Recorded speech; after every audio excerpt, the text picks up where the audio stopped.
Hello বন্ধুরা, আমি আজ আপনাদেরকে দেখাবো একটি এক্সেল শিটের পার্শিয়ালি বা কিছু সেল ব্লক করে রাখা যায়।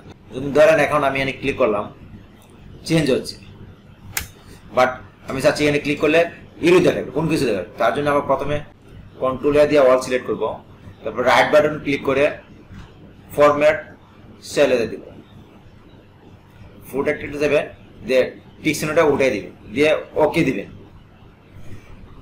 একইভাবে আবার এখন আমার যে তিনটি সেল আছে, 1 2 3টা, এই তিনটা সেল আমি সিলেক্ট করব। সিলেক্ট করে রাইট বাটন ক্লিক করব, করে ফরম্যাট সেলে ক্লিক করব, প্রোটেক্টেড গিয়ে লক দেব, ঠিক আছে। তারপর ওকে দেব।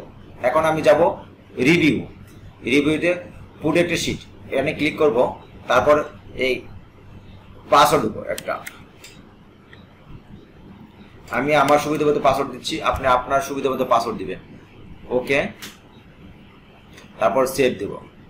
এখন দেখেন আমি এখানে ক্লিক করলে the cell or chart you are trying change is not protect sheet, আপনি এখানে কিছু করতে পারবেন না, ঠিক আছে।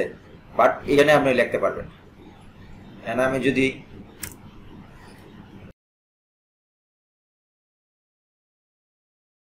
বাট এখানে চেঞ্জ হবে।